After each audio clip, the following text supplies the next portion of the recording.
here's my thing with this storyline.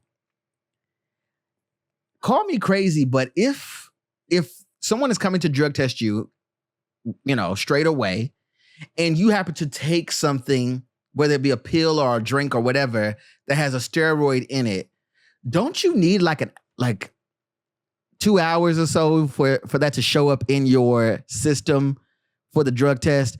So there's two ways this could go. It appears that our cousins over there in France really changed the pace of things and kicked things into high gear this year with their releases. Earlier this year, we had the Peacock release, The Killer, which was a really good time, really good film, action film. And now we have an amazing new series with The Cage on Netflix. Je veux devenir un champion, prendre des ceintures et rentrer à l'UFC. Les bons diplômes pour les bons tafs, pour les bons salaires, je les ai pas. Tout ce que je sais faire, c'est me battre. Et j'aime ça. Aucune chance de gagner. Depuis le début, je crois que j'ai aucune chance de gagner. Sors tes prêt, t'es mort, je te dis.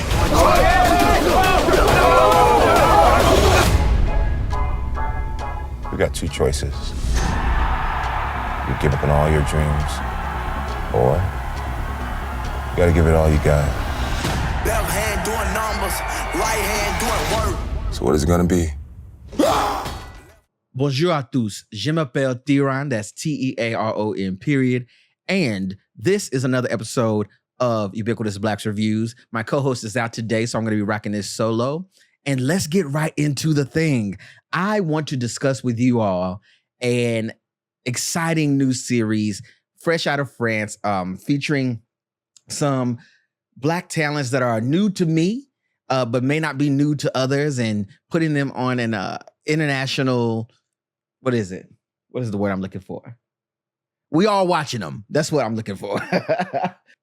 If you have not yet heard about the new series, The Cage, otherwise known as La Cage, it is a new series on Netflix that follows a young man who has these dreams of being a professional fighter, an MMA fighter. Specifically, he wants to eventually one day get into the UFC.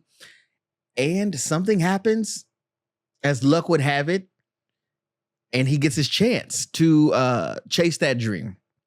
It felt like it was going to be a bit generic in a typical story where it's like, there's an underdog that you want to cheer for. And it seemed like some of the ways that they went about getting there were going to be a bit like Disney-ish at first, but they quickly turned that around once we got into the action, okay? So if you're watching and you start to feel like a little bit like cringe, like, I don't know if this is gonna be for me, a grown man, give it like 2 more scenes, and I promise you, you're gonna enjoy the thing, okay? You're gonna enjoy this series. So our series lead is a young man by the name of Melvin Boomer, who plays Taylor in this series. And Taylor, how would I describe Taylor? He's pretty quiet. He is someone who obviously has a lot going on in his own world. However, his outlet is martial arts. His outlet is MMA. His outlet is the gym. And that's how he sort of keeps himself grounded. He's sort of a kid of few words, a young man maybe in his early 20s. And he happens to have a mom who puts him through it. Absent father, so he has like some dad issues, I guess. But everything gets funneled out through MMA. That's all he knows. That's what he's dedicated to, and so on. Okay, so you will find yourself cheering on Taylor throughout the series. Some of the other stars that we see in this series is the French rapper Bosh, who plays Ibrahim. He's our villain in this series. And then we have Ciryl Gane. Listen. Listen. Y'all gonna have to bear with me on these pronunciations, okay? I mean well. So let's try that again. So we have Ciryl Gane, who plays Isabelle. Isabelle is Taylor's mother, and I'm not going to spend too much, time getting into like episode by episode details. So I'm just going to say this outright. Taylor's mother, Isabel, in this series is by far a outright trashy who deserves the worst. She deserves the absolute pits of hell for what she does to her son in this series and how she treats him and manipulates him into basically risking his life for her sake with no regard for his own well-being. I'll revisit that storyline in a moment. I won't stay there just yet. So a few other people I want to mention here. We have let's see, we have Antoine Simoni or Antoine Simoni who plays Nico. He's another young guy at the gym who is a hater. Vivi Vivarelli,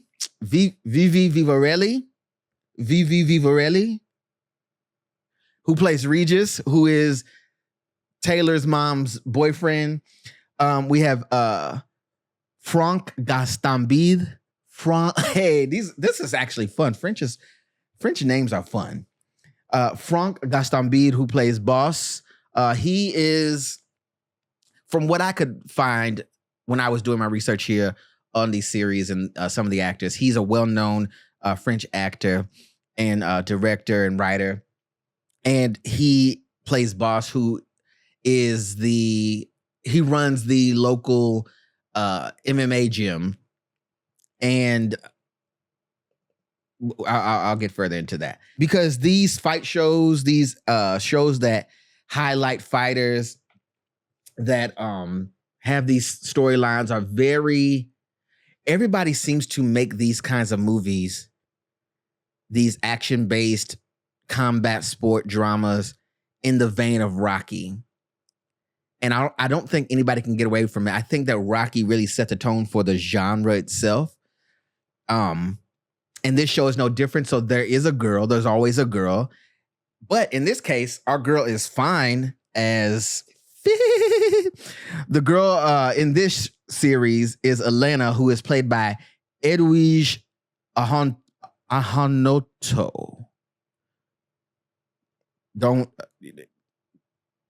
I'll put all the names on screen. I will put all the names on screen so that we give some proper respect to it, because I know I'm butchering some of them. But the series is also filled out and legitimized by featuring a bunch of MMA fighters, UFC fighters, boxers, and so on.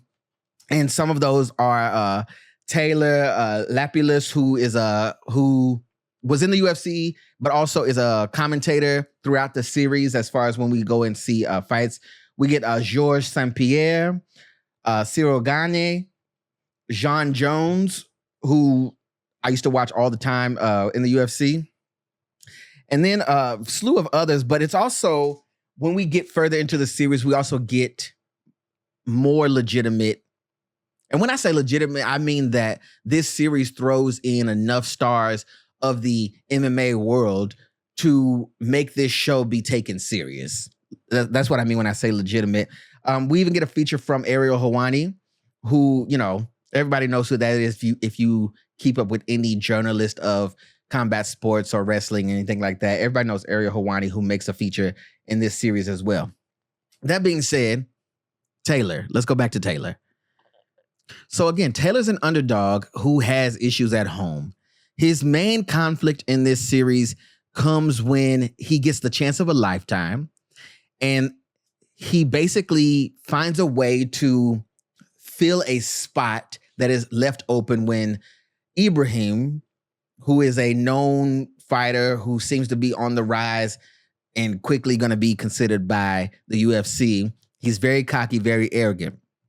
Ibrahim, played by Bosh, he has a scheduled fight, and that fight doesn't go as according to plan. It gets canceled, so there's an opening, there's a void that needs to be filled. Lucky for Taylor, because this is where I thought the corniness of the storyline, I was like, okay, that's really convenient. But again, give it 2 more scenes, it'll slide. So Taylor happened to be sparring at the gym. He was on the cusp of quitting the gym because he couldn't afford it anymore because his mom is draining him. And he just basically is like, I have nothing to lose here. So Ibrahim and his crew shows up. Ibrahim has an entourage. He's very arrogant. Comes in, he wants to spar with someone. The issue is that Bosh don't really fool with Ibrahim like that anymore. Ibrahim used to, I guess, work out at Bosh's gym and, come in and spar, train, whatever he needed to do for his MMA. But Ibrahim got really full of himself. His head got really big, right? So he wants to come in and he wants to, find someone to spar with, but really he wants to showcase and show off because he's doing his thing on social media. He wants to, keep his brand going. And not Bosh, that's Ibrahim. Bosh is like, no, I'm not going to let anybody come in there and fight with you because you go too far, right? Well, someone who had nothing to lose and didn't care about somebody going too far, but also wanted to prove something to Bosh. And that's where Taylor's dad issues come in. Again, he has an absent father. His mom she's not really motherly like that. So he's, looking up to the guy running the place. And he wants to, win him over and so on. He gets the opportunity to fulfill a lot of things here. Well, they get to going. They get in the cage. Things go, how they go. And Taylor gets in a lucky shot that takes Ibrahim off his feet. Allez, vas-y. Allez, Taylor.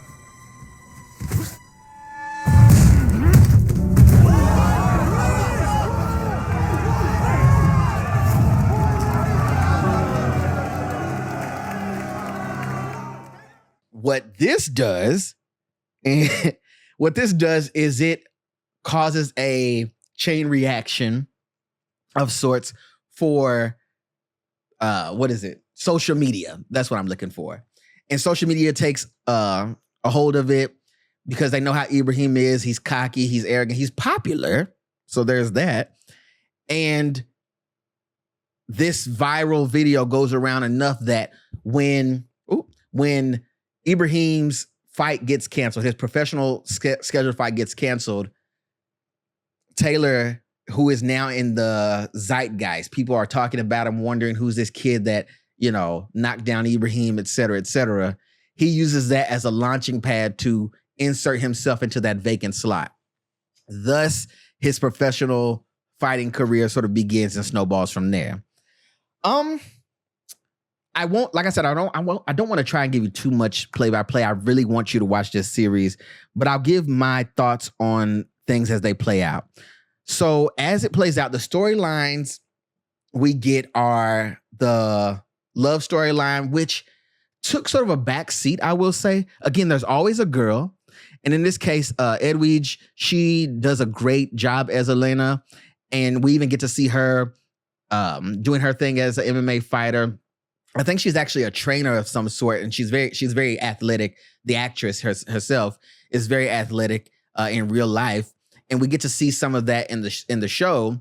So there's that commonality. She meets Taylor because they both, work out in the same gym. They both train together and they do the same things. And the love story, I think, is a good call for it to exist because you have a young man who's obviously, he's going to attract, young women around or whatever. And that's fine to have, but they're not very forward with it.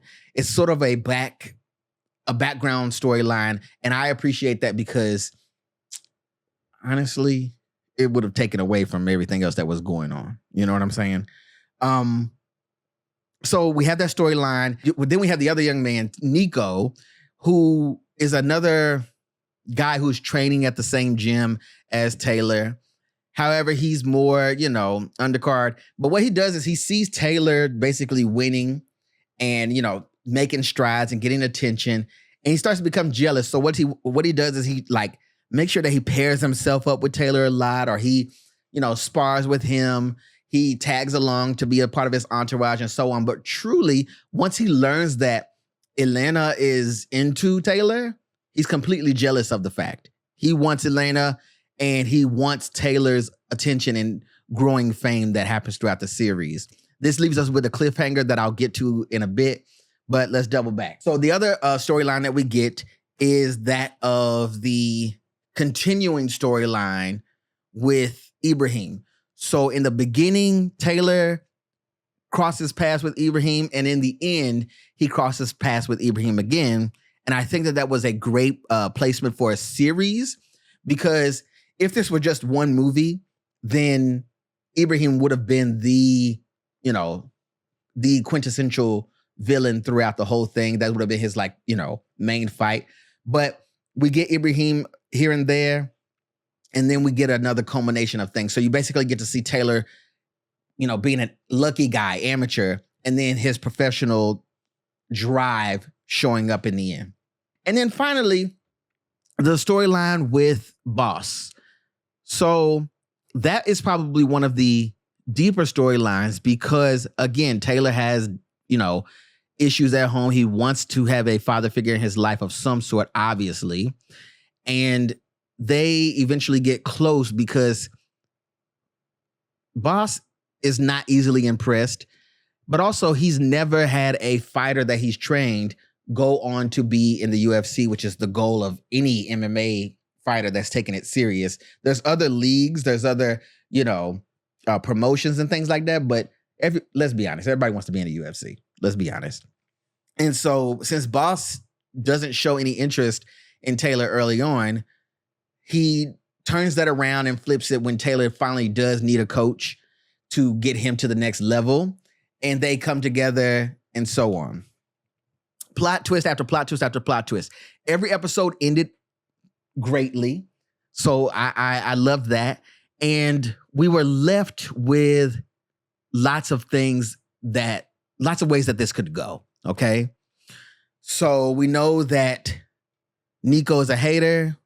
In the last episode, spoiler alert, in the last episode, we see that Nico gives, I don't know why Taylor trusts Nico to get him anything after he was proven to be a hater when he was like, oh, you got some texts from somebody, you need to check those, because he was showing outwardly that he was not really there for Taylor. So I don't know why Taylor trusted him enough to go and get him something to drink or really be around at all.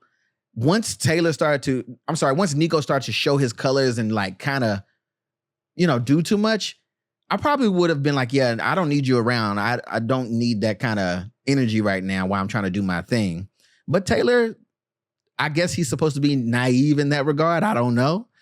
So after his major fight at the end, he asked for Nico, hey, can you go get me some water? Well, Nico happens to, be trying to take some steroids, do his thing and stuff like that, which is kind of known around the gym.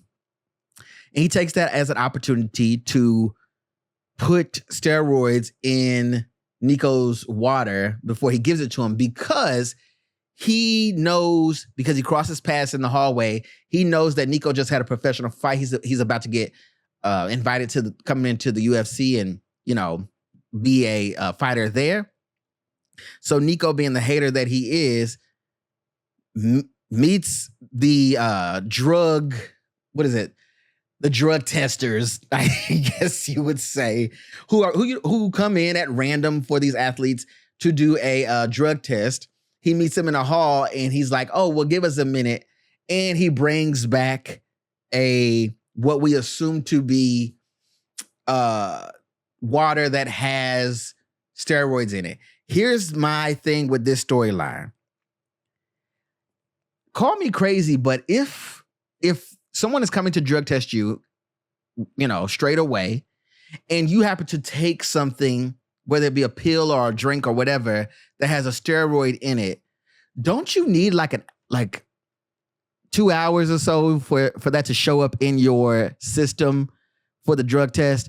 So there's two ways this could go. Taylor can because they're setting us up for a second season, essentially. Taylor could have that show up in his test, which I think would be wild, or it doesn't show up in his test and Nico is looking stupid because it takes a while for that to come into your system. I hope that the writers consider that when they hopefully get a second season. So that's that storyline. With Boss, we learned that, well, okay, there's a scene where Boss is trying to inspire Taylor and get him back on track because Taylor recently, he had a tournament fight. He got knocked out. He's having some PTSD and some mental things going on that would hinder him from fighting.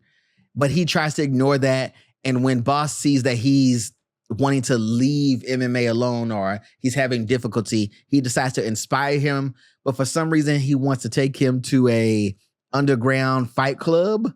I don't know why, but it adds to the drama of the show. Well, it just so happens that when Taylor goes to this fight club with Boss, he gets into the fight. Again, this is a fight club, underground, no rules, et cetera, right? Taylor wins the fight. However, the room is full of racists, people making monkey noises, calling him monkey, go back to where you came from, N-words flying, et cetera, et cetera. So it's a very dangerous environment. So when he beats up the guy who everybody's into, of course, he tries to leave and they start getting attacked. This leads to Boss getting stabbed. He's bleeding out, et cetera, et cetera. We learn later that Boss is in a coma and everyone's upset about it. Okay. But all is not, bad.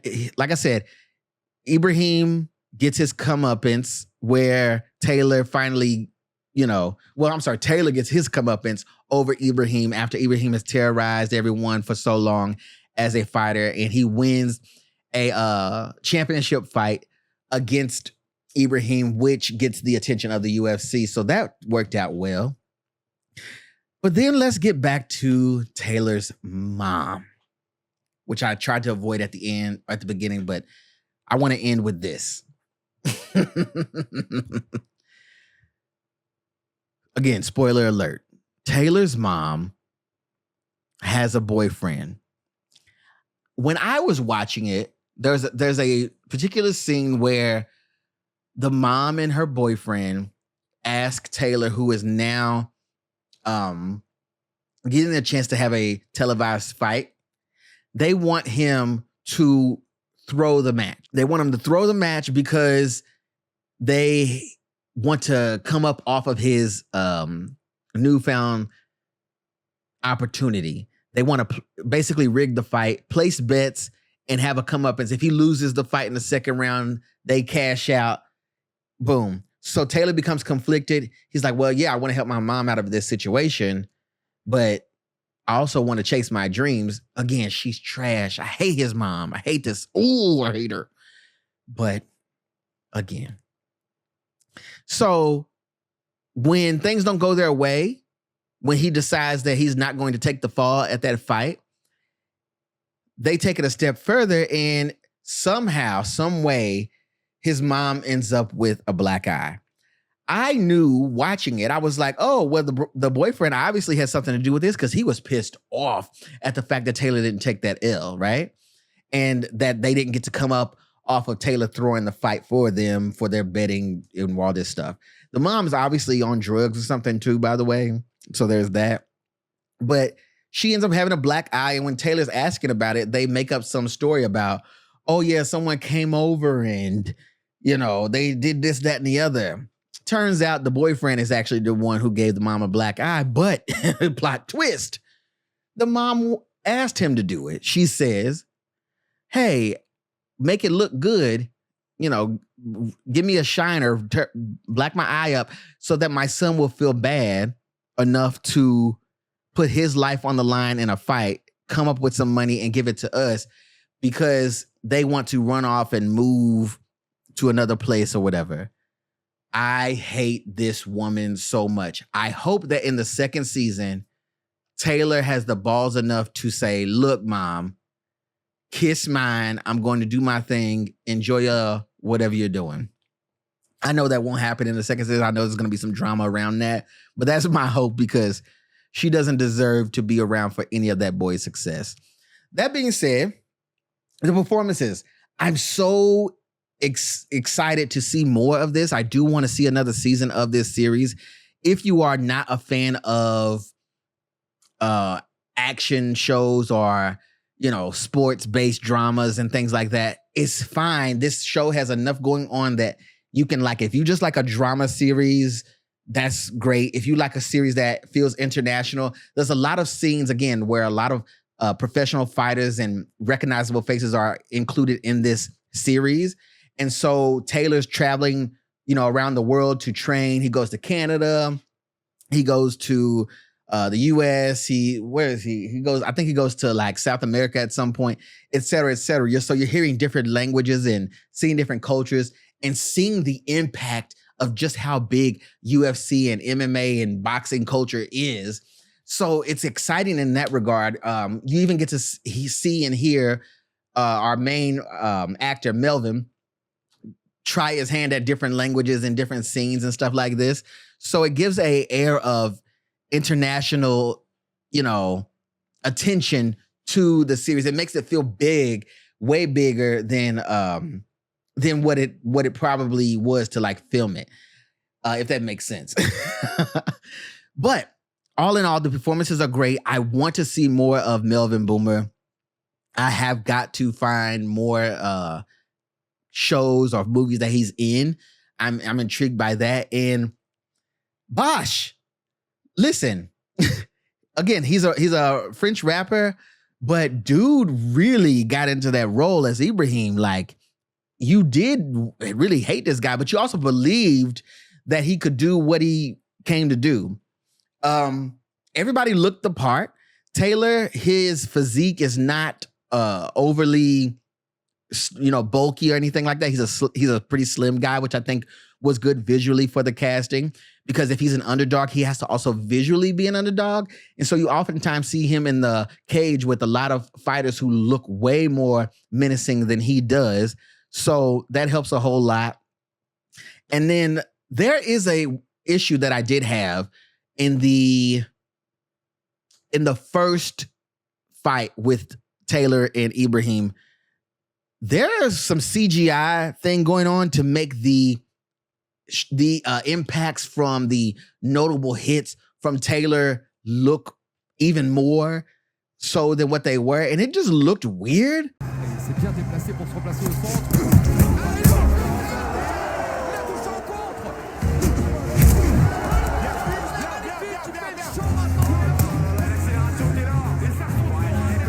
I don't think that the scene really called for that kind of thing. I think that the intensity of a fight and, well choreographed action scenes are enough to carry it through.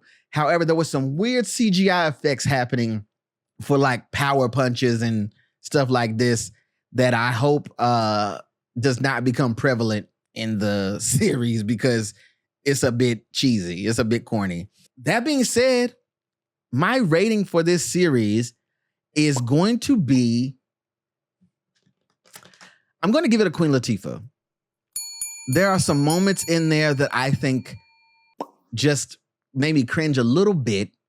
However, it's so overwhelmingly good throughout that you don't really care about those things. And I think that it has the potential to grow more. Hopefully in a second season, they have a few more episodes than they did for this one, but you never know with Netflix and so on. Yeah. That being said, I listen, go watch the series.